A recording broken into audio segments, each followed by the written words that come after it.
現在為大家去講解翻咧喺呢個中國文字入面咧一個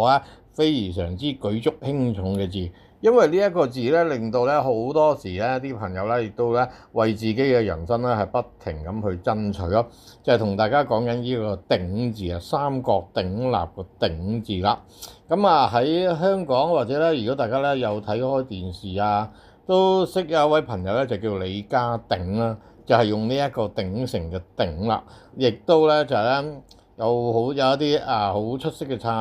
餐廳，亦都係用呢個鼎字啦。咁呢一個鼎字咧，其實佢本身咧係代表咗乜嘢咧？代表咗咧一個咧就係銅做嘅器皿。呢個器皿咧攞嚟咧就係煮嘢食用嘅。咁好簡單啦，李家鼎鼎爺阿鼎爺最叻係咩？煮飯咯。除咗佢係一個武術指導之外，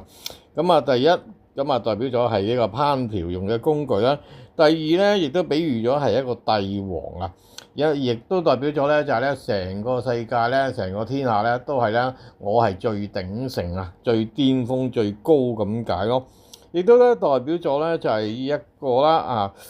我哋嘅喺朝廷入面咧代表咗係三公啊，即係咧就係咧嗰個宰相輔助大臣同埋啲重臣咧，都為之叫做鼎咯，所以叫做三公咯。亦都代表咗咧，就係咧呢一個一言九鼎，其實九鼎係代表咗皇帝嘅。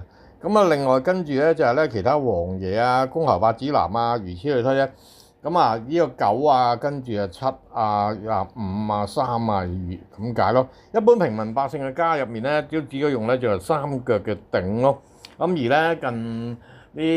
幾百年咧，亦都咧好興咧，有啲咧用個鼎咧嚟做呢個香爐攞嚟敬天咯，因為個鼎係圓形㗎嘛。喺開始講之前咧，邀請大家記得咧訂閱咗咧就係我呢個 channel 啦。我呢個 channel 咧免費為大家咧去講解翻啦，喺設計名字入面每一個字咧帶出嘅意義係啲乜嘢啦，同埋咧對於你命格啱用咧有啲乜嘢事情咧係會有啲好事發生啦。如果不合你命格嘅話咧，又有啲乜嘢咧要提早俾你預備啦。或者你經歷過咧 check 到自己咧就係原來你用緊個命咧係不合用嘅喎，所以記得啦就訂閱咗我呢個 channel 啦。每一次咧有新嘅 podcast 上架嘅話咧，你就可以第一時間咧就收到啦。又或者你本身咧有啲乜嘢字咧，你好想問到底呢個字咧啱唔啱你命格用嘅話咧，你都可以喺下面嘅留言咧同 Ken Sir 去溝通翻嘅喎。而呢一個鼎咧，如果咧不配合你嘅命格嘅話咧，你會咧經常都招惹是非。你好似做乜咧，都會有人咧同你去爭嘢玩或者咁講你無啦，即係有句説話就叫做咧，瘦田冇人耕，耕開有人爭。所以如果呢個鼎字咧對於你嚟講咧係不配合嘅話咧，你會發覺到咧你做乜啦嗱，嗰樣嘢你明明冇人掂嘅，冇人搞嘅，你一去到搞嘅話咧，就即刻咧就會咧有人咧就叉隻腳埋嚟咯。咁就係呢一個鼎字上面嘅特質咯。鼎咧亦都係易經入面咧就係火風鼎第50支卦64卦第50支卦亦都為之叫鼎咯。即係咧亦都講緊咧就係咧攞嚟去烹調煮嘢食亦都咧透過呢個烹調咧令到咧人哋咧就係願意去順從你啊嘛。所以呢個鼎字咧，如果不配合你嘅命格嘅話咧，你咧點樣去為他人咧建立關係點樣獻殷勤甚至乎即係貼埋錢送埋黃金咧，人哋都係唔 buy 你咯。相反地咧，就係咧，如果配合到你嘅命格咧，你乜嘢都唔使做人哋都會欣賞你支持你成咁解。亦都咧好得意嘅有個鼎字嘅人咧，其實咧如果配合到命格嘅話咧，佢煮嘢咧係特別好食嘅，亦都咧就係一個咧烹調嘅高手咯。你睇下鼎爺咪知咯，李家鼎鼎爺咪知咯。咁但係咧鼎咧你要記住啦，係好容易不論配合命格同唔配合都好啦，都會咧容易一齊同人咧有呢個對分。不過咧，如果喺成個市場入面咧，你分咗1/3即係三分天下嘅話咧，咁你都幾唔錯。香港800萬人入面咧就超過咧就有260萬人都係你嘅客戶，咁都幾唔錯嗬，明白嗎？所以咧呢一個鼎字咧，你預咗咧係一定咧有呢個競爭爭取同埋咧就係咧你真係要有呢個叫做好勤力、好積極咁去掠奪咯。因為古時咧嘅金屬